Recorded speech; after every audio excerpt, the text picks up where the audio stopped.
Hey, salut à toutes et à tous, bonjour et bienvenue. Enfin, surtout à toi qui regarde cette petite vidéo, parce que les autres qui regardent pas, et tu sais quoi, aujourd'hui nous sommes le samedi 25 mai et on va faire le point sur le potager de BBL. Donc la première parcelle que vous pouvez voir, il n'y a rien qui pousse, que des mauvaises herbes. J'ai encore rien semé, donc c'est tout à fait normal. Dans la deuxième, comme tu peux voir, on a 3 petits piquets, on a du carton. Non, je ne cultive pas du carton.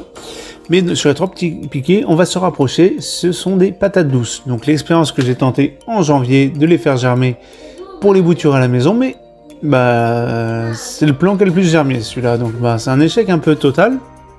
Sur la deuxième parcelle, pareil, du tournesol, du carton. Donc tournesol, il n'y a pas que du tournesol, si on regarde bien, on va se rapprocher un petit peu et on va aller voir ce qui se passe. Donc là, un morceau qui a été mangé par le lapin et les autres morceaux de tournesol, et on a surtout du melon qui se fait surtout manger par les petites limaces. Miam miam miam, les limaces, elles nous mangent le melon. Juste derrière, nous avons quoi ? Nous avons du maïs et des épinards. Donc toujours ces petits morceaux de carton. Se référer à la vidéo sur les limaces, sur l'hôtel à limaces. Tous les matins, je fais mon petit relevage. Je relève les compteurs et tu sais quoi ? Il y a beaucoup de limaces.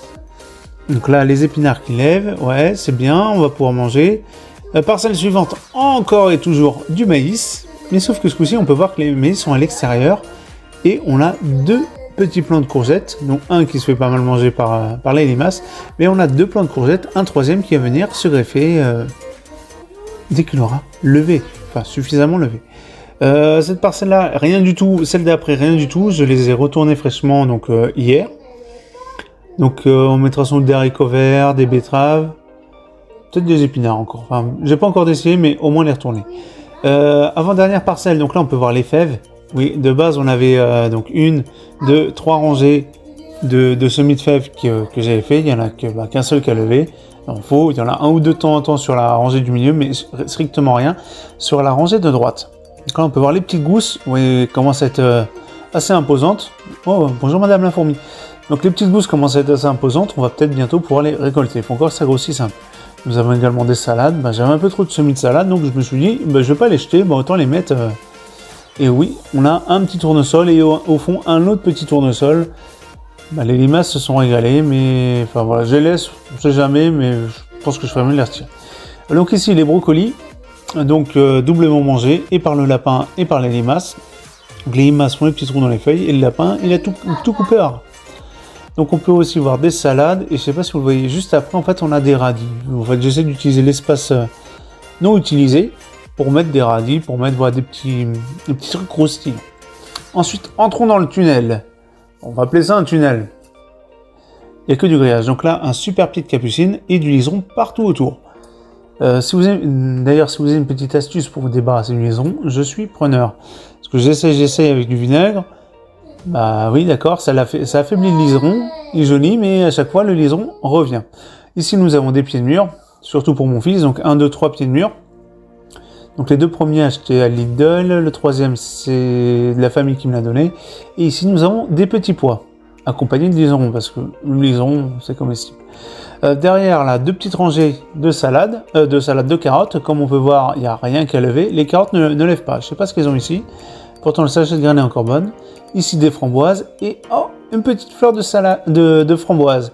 Donc peut-être qu'elle apparaîtra dans un petit quiz du mercredi, le quiz du potager, le quiz du mercredi, pour savoir quelle est cette fleur. Donc ici 1, 2, 3, 4 pieds de framboise. Ici des tomates que j'ai mis ce mercredi avec mon fils. 1, 2, 3, 4 et 5. 5 pieds de tomates qu'on a mis ici. Donc ça c'est la tomate variété Roma, donc des moins grosses que des cœurs de bœuf, mais quand même une variété assez imposante. Hop, on ressort du tunnel, juste sur le côté. Donc 2 petits pieds de tomates, ça sera des tomates cerises. Sur le côté, voilà, on a remis 2 petits pieds de tomates encore. Enfin voilà, ça fait 4 tomates cerises. Oh, un petit arrosoir d'enfant. Oui, ma fille aussi vient nous aider à arroser. Ici, c'est la parcelle des pommes de terre. Donc on peut voir qu'on a un petit trou. Mais bon, un petit trou, voilà, tous les autres ont l'air de bien lever. On verra ce que ça va donner, si on aura le temps de les manger ou pas. Et ici, dans la serre, les semis en cours de préparation. Donc on peut identifier les épinards, les salades. On a aussi des brocolis. Des choux-fleurs, du melon qui va bientôt rejoindre la parcelle où il y a du melon et du maïs, parce que cette année on a fait beaucoup de maïs. Qu'est-ce que c'est que ça? Bah ça, ce sont des fraises. Oui, ça pousse pas, comme on me dit, mais bon, j'ai pris une fraise, j'ai retiré toutes les petites graines et bah vous voyez, on peut voir tous les petits les petites pousses que ça fait. Donc cette année, c'est sûr, trop tard pour les fraises, mais l'année prochaine, on verra. Là, des œufs d'Inde. Et là, les avocats, sur la vidéo des avocats que j'avais fait. Donc on peut voir la petite plantule qui commence à se lever à l'intérieur du noyau. Un super pied de souci, donc extrêmement fleuri, donc super pour les abeilles, super pour les insectes pollinisateurs. Et ensuite, tomates Roma, des grandes tomates. Là, on peut voir, oui, ça pousse. J'ai essayé de mettre des œillets d'Inde entre les deux, mais bon, le lapin est passé par là, il a épargné les tomates, mais par contre, il n'a pas épargné les œillets d'Inde. Je vous remercie pour votre visite sur ma petite chaîne YouTube et je vous dis à bientôt pour une prochaine vidéo. Salut, salut!